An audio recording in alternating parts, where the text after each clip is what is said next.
Evo, tole vem, da ste čakali. Ampak, če še nisi, si najprej pogledaj test iPhone 11, mi pa kar gremo. Jaz sem Miha, tole pa sta 11 Pro in 11 Pro Max.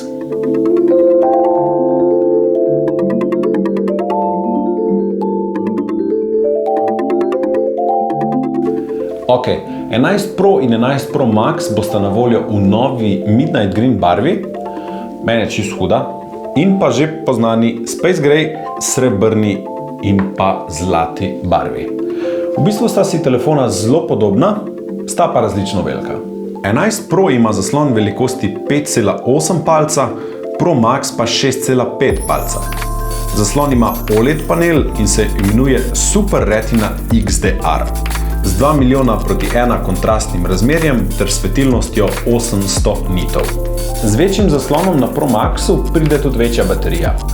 Pa ko smo glih pri bateriji, Apple jih je na teh dveh modelih dejansko povečal ter izboljšal njihov izkoristek z optimizacijo procesorja.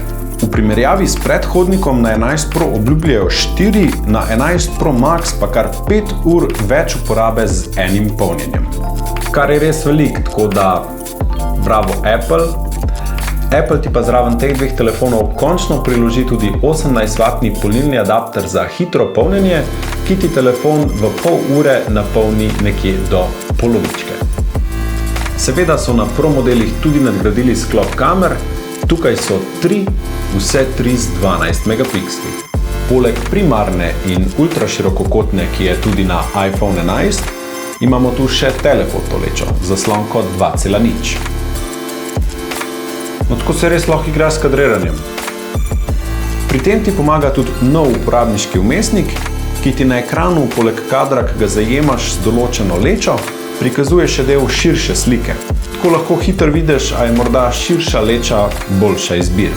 Posodobili so portretni način, dodali nočni način in izboljšali funkcijo HDR. Format zajema videoposnetkov je enak kot na iPhone 11, torej 4K resolucija s 60 sličicami na sekundo. Apple trdi, da gre za najvišjo kvaliteto videa med vsemi pametnimi telefoni. Stabilizacija kamere pa se v praksi več kot odlično obnese.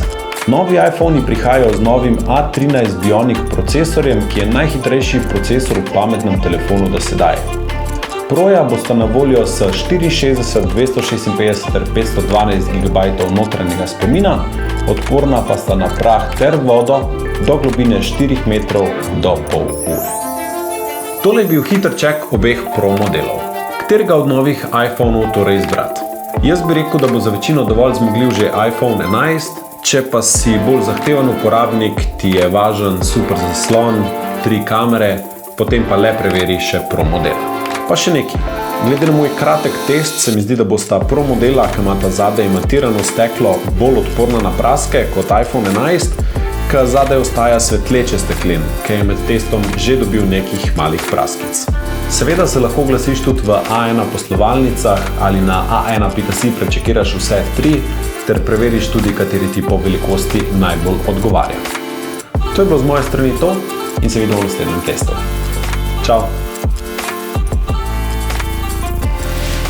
Aja, pa ne se pozabiti naročiti na A1 Slovenija YouTube kanal, da ne zamudiš naslednjega videa.